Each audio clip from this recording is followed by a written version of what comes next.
أهلا وسهلا. مع التقدم العلمي اللي بنشوفه في الذكاء الاصطناعي في التكنولوجيا بشكل عام. وكمان مع النظام الاقتصادي السائد بتاع الرأسمالية. يوم بعد يوم دور الفرد في المنظومة بيقل، و- واللي بيبان أكتر مش دور الفرد كفرد، لكن دور الفرد في ان هو يعرف يفت في في الصورة الكبيرة. يعني كأن الشركات مثلا والمصانع والحاجات دي كلها بتتعامل مع الافراد كأنهم قطع بازل، طالما هم متناسقين وبيطلعوا الاوتبوت اللي الشركة عايزاه خلاص محدش مهتم. وكمان مع الذكاء الاصطناعي بقى وكده، دور الفرد كفرد بيبدأ يبقى اقل اهمية مع مرور الوقت. فانا عايز في الفيديو الصغير ده اعرض وجهة نظر مختلفة شوية، واقول انه لحد دلوقتي في 2025 دور الفرد مازال حاجة مهمة جدا. دور الفرد حاجة مهمة. انا هحاول ادعم وجهة نظري دي بمثالين يعني. اول مثال، تخيل ان انت مثلا بتركب باص جامعة مثلا، او خلينا نقول مثلا باص جامعة، وانا هضرب الامثلة دي عليا انا شخصيا يعني عشان يبقى الموضوع بيرسونال وايه وريليتابل. فانا هضرب الامثله دي عليا انا شخصيا. باص الجامعه ده لو مش عليه ليبل بيقول هو رايح فين، بس في حد واحد بس ركبه، تمام.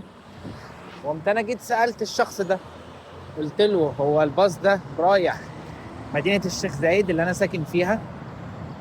لو الشخص اللي ركب ده كذب عليا وقال لي ان هو رايح الشيخ زايد والباص مش رايح الشيخ زايد، وانا مش عارف ان هو بيكذب، فانا هركب وهوصل مكان غلط وهتسوح بسبب ايه؟ بسبب كدبه هو قالها. بس مش دي البوينت بتاعتي. انا البوينت بتاعتي ان لما انا اركب، بقينا احنا كده اتنين مصدقين نفس المعلومه.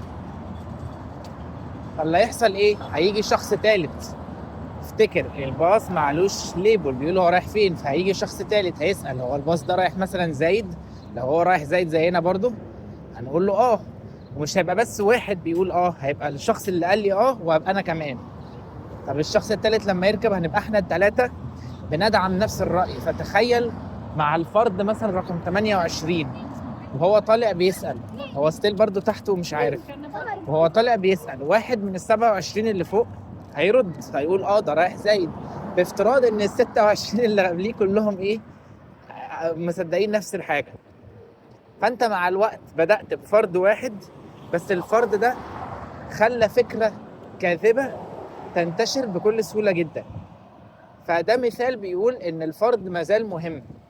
يعني الشخص 28 اللي طالع هو شايف ان المنظومة كلها مصدقة بفكرة معينة وماشية فيها، لكن هو الموضوع حرفيا بدأ من فرد واحد صدق حاجة وبدأ ينشرها. فده مثال رقم واحد. مثال رقم اتنين برضو يخصني انا في الدكتوراه يعني بقى، واللي هو ليها علاقة بالمعامل اللي انا بدخلها وكده. طيب المثال بيقول ايه؟ المثال بيقول ان الفرد مهم علشان انا دلوقتي كواحد داخل معمل جديد، مش انا بس، يعني دي حاجه تعمم لاي حد بيجرب معامل مختلفه. من المعايير المهمه اللي بناء عليها الانسان بيختار المعمل اللي هو يكمل فيه هو ارتياحه مع الناس.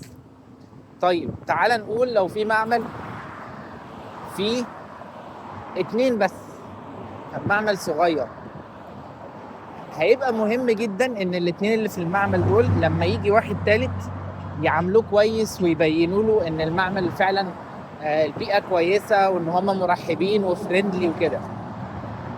ليه؟ لان الشخص التالت ده لو ما حسش بكده فممكن بيقرر بعدين ان هو ما يكملش في المعمل. طيب الشخص التالت ده لما يدخل البيئة وما تعجبوش ويجي حد رابع يسأله يقول له مثلا انت ليه دخلت اللاب، ليه دخلت المعمل وقررت ما تكملش فيه؟ هيقوم قايل له، هيقول له انا ما حسيتش بالترحيب مثلا. وانا ما حسيتش بالترحيب من مين؟ من 20 واحد؟ لا، من 2.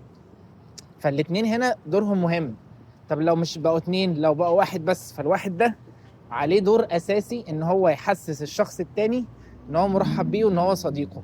لان ما ينفعش هتبقى في معمل وهتبقى في 2 وانتوا الاتنين في كلاش مثلا مع بعض، او انت مش مستريح لزميلك اللي في المعمل، او زميلك او زميلتك ايا كان. مش يعني مش هتبقى حاجه مريحه لما يبقى في كلاش مثلا او اوكوردنس ما بينكم في التعامل. فالموضوع بيبدأ من الفرد الواحد يحسسك ان انت مرتاح في اللعب، ويحسسك ان بيئة العمل مريحة، فانت تنشر الفكرة اكتر. فبرضه الفرد رقم 27 لما يدخل، هو مش هيبقى منتظر من ال 26 التانيين ان هم يعملوه كويس. هو في دماغه ما بيبصلهاش كده. هو اللي بيحصل ان انت لما بتدخل معمل، انت بتعامل كل فرد على انه قطعة بتدي لك احساس ان انت مرتاح في اللاب، او ان انت في بيئة عمل كويسة. محدش بيدخل معمل مثلا ويقوم قايل ايه، هو ال 26 شخص اللي جوه بشكل عام كده كلهم على بعض هيعاملوني كويس ولا لا. ده ما بيحصلش. انت كل انتراكشن وكل فرد بتتعامل معاه، انت بتتعامل معاه كفرد على حدة. ولذلك كل شخص دوره مهم جدا، سواء المعمل فيه واحد، يعني في واحد، في 2، في 3، ان شاء الله في 48.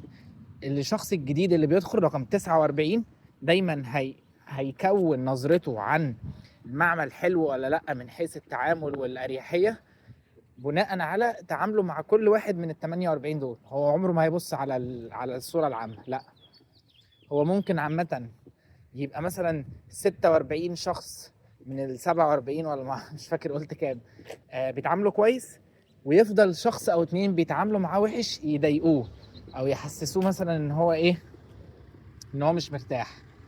آه وساعتها ممكن يقرر ما يكملش في المعمل. ليه؟ لان الاثنين اللي بيضايقوه دول مضايقتهم ليه اكبر من نفع الناس التانيين اللي هم الاغلبيه. لان هي الحاجات دي مش بالعدد. يعني مش معنى ان 46 مريحينك واتنين مضايقينك ان خلاص تقول صوت. لا، ما هو ممكن الاثنين اللي مضايقينك يبقوا مضايقينك قوي، فساعتها تقرر ان انت ما تدخلش. آه او يعني هيبقى تفكير انهزامي شويه، بس انت تقرر مثلا ان انت مش فارق معاك ان انت تفايت يعني. فعشان كده دور الفرد مهم.